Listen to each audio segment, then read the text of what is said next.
അതിൻ്റെ ഫൈൻഡിങ് വേണം. ആ ഫൈൻഡിങ്ങിൻ്റെ അടിസ്ഥാനത്തിലാണ് നിയമ നടപടികളുമായി ഗവൺമെൻറ് മുന്നോട്ട് പോകേണ്ടത്. ഇത് മുഖ്യമന്ത്രിയുടെ അറിവോടുകൂടി ആണ് ADGP ലോ ആൻഡ് ഓർഡർ അവിടെ പോയി നിന്ന് പൂരം കലക്കിയത്. 3 ദിവസക്കാലം മുമ്പ് കമ്മീഷണർ കൊടുത്ത പ്ലാൻ, ഈ ക്രമസമാധാന കാര്യങ്ങൾ കൈകാര്യം ചെയ്യുന്നതിനുള്ള പ്ലാൻ മാറ്റിവെച്ച് കലക്കാനുള്ള പുതിയ പ്ലാൻ ADGP നേരിട്ട് കൊടുത്തിട്ടാണ് പൂരം കലക്കിയത്. ഇത് മുഖ്യമന്ത്രിയുടെ അറിവോടുകൂടി ചെയ്താണ്.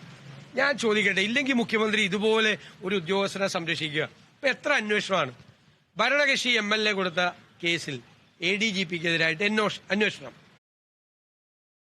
നടക്കുന്നു. ഇങ്ങനെ സ്വത്ത് സമ്പാദനത്തെക്കുറിച്ച് വിജിലൻസ് അന്വേഷണം നടക്കുന്നു.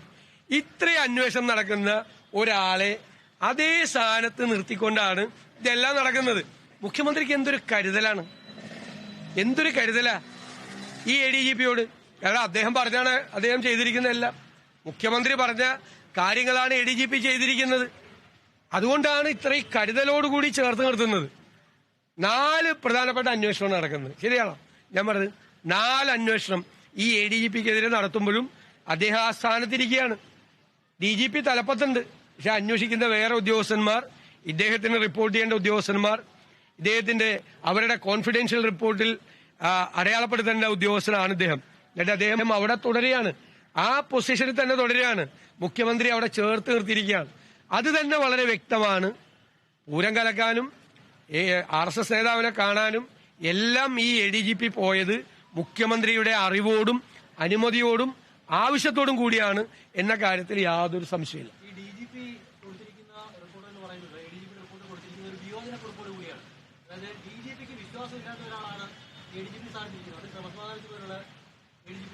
അല്ല, അതൊക്കെ വളരെ നേരത്തെ വ്യക്തമായതാണല്ലോ.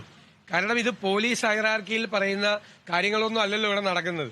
DGP പറഞ്ഞാൽ ADGP കേൾക്കില്ല, വേറെ അതിന്റെ താഴെയുള്ള ഉദ്യോഗസ്ഥന്മാർ പറഞ്ഞാൽ SP കേൾക്കില്ല. ഞാനിത് എത്രയോ നാൾ മുമ്പ് പറഞ്ഞതാണ് നിങ്ങളോട്. മുഖ്യമന്ത്രിയുടെ ഓഫീസിലെ ഒരു ഉപജാപക സംഘമാണ് കേരളത്തിലെ പോലീസിനെ നിയന്ത്രിക്കുന്നത്. അവര് പോലീസിന്റെ ഹൈറാർക്കി തകർത്തു. അതാണ് കേരളത്തിലെ പോലീസ് നിർവീര്യമായിക്കൊണ്ടിരിക്കുകയാണ്. സ്കോട്ട്ലൻഡ് യാർഡിനെ വെല്ലുന്ന പോലീസായിരുന്നു കേരള പോലീസ്. അതിനെ തകർത്തു മുഖ്യമന്ത്രിയുടെ ഓഫീസിലെ ഈ കോക്കസ്. അതിന്റെ പരിണത ഫലങ്ങളാ 2 വർഷം മുമ്പ് ഞങ്ങൾ പറയാൻ തുടങ്ങിയ കാര്യമാണ്. അതിന്റെ പരിണത ഫലമാണ്. ഒരു കാലത്തും ഇല്ലാത്ത തരത്തിൽ കേരളത്തിലെ പോലീസ് ഇങ്ങനെ പരിതാപകരമായി നിൽക്കുകയാണ്.